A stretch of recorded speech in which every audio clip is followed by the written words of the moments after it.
साठी दरम्यान देवेंद्र फडणवीस अमित शहांच्या भेटीसाठी दाखल झालेले आहेत। अमित शहांच्या निवासस्थानी भेट त्यांची होते। राजीनाम्याबाबत या भेटीमध्ये चर्चा करण्याची शक्यता आहे। या क्षणाची अतिशय मोठी बातमी आपण पाहतोय।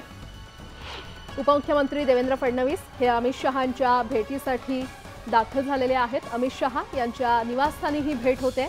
या भेटीमध्ये या बैठकीमध्ये देवेंद्र फडणवीसांच्या राजीनाम्याबाबत चर्चा करण्याची शक्यता आहे। अधिक माहिती देत आहेत आमचे प्रतिनिधी राहुल झोरी आपल्यासोबत जोडले गेलेले आहेत।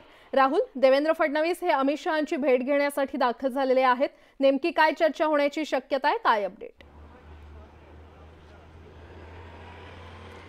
खरं तर पराभवाची जबाबदारी स्वीकारल्यानंतर पहिल्यांदाच देवेंद्र फडणवीस हे दिल्लीत आले।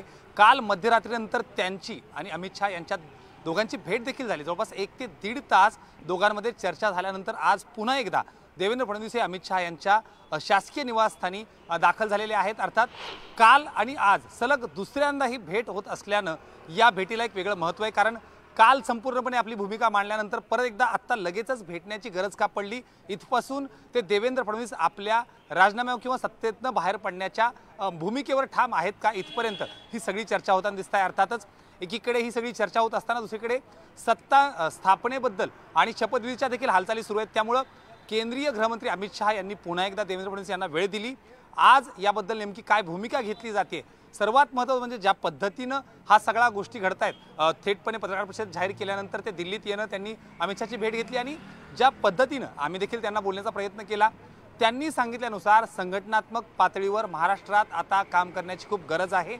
विधानसभाच्या पार्श्वभूमीवर जर स्थानिक कार्यकर्ता, नेता आणि संपूर्ण भाजपचं कॅडर जे आहे ते कामाला लावण्याची गरज आहे। त्यामुळे सत्तेत राहून, सरकारमध्ये राहून ह्या सगळ्या गोष्टींना वेळ कितपत देता येईल, इथपासून ते संपूर्ण कॅडर कसं ॲक्टिवेट करता येईल, ह्या सगळ्या गोष्टींचा अडचण जी आहे ते होऊ शकते। आणि आपण आपली घेतलेली भूमिका ही कशा पद्धतीनं योग्य आहे हा पटवून देण्याचा प्रयत्न जो आहे तो वारंवार देवेंद्र फडणवीस यांच्याकडून केंद्रीय नेतृत्वाला केला जातोय। आणि म्हणूनच काल रात्री झालेल्या बैठकीनंतर आता लगेचच परत एकदा ही बैठक होणं, इतकंच नाही तर मंत्रिमंडळ स्थापनेनंतर पंतप्रधान नरेंद्र मोदी यांच्या शपथविधीनंतर पंतप्रधान नरेंद्र मोदी यांना देखील देवेंद्र फडणवीस भेटणार आहेत। त्यामुळे आजच्या भेटीमध्ये अर्थात निर्णय होणं ही शक्यता खूप कमी आहे। मात्र आपली भूमिका मांडून काही दिवसांचा एक ब्रेक याला लागू शकतो आणि शपथविधीनंतर पंतप्रधान नरेंद्र मोदी यांच्या शपथविधीनंतर देवेंद्र फडणवीस आणि पंतप्रधान नरेंद्र मोदी यांची देखील भेट होईल आणि त्यानंतर यावरचा अंतिम फैसला जो आहे तो होणार आहे।